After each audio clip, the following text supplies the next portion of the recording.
Tini 20 tarik Ojan Pathalia TPA primary by Teiduljak kaisa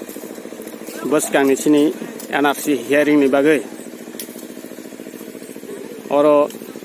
Ojan Pathalia Women's Day berite cela primary milogoi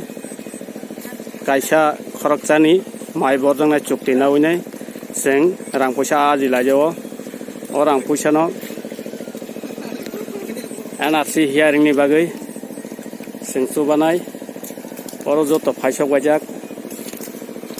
madam song sar song joto phajak tebu phaitongo seng tini oro prai 3 kani moto seng tini samkhai tongo seng oro chukti hisabai phaio sini TPF bodol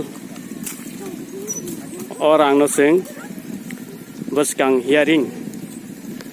boskang Supreme Court NRC hearing ni bagai jogali lajak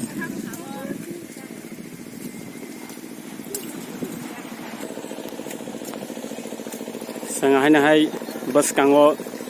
mohai keno rabat bagan rok hongnani chukti nargoi seng mohai keno samkhainai chini chlarok tei baisa digi rabat bagan bo hogoi tongo seng bag laikha yang orong ke burirok mai bornani rangmani bagi borongno mai borman jaga chubukha tei chlarok ke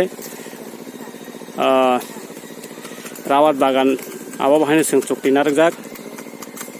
aro angka chlarong no re horjak hambai jotona no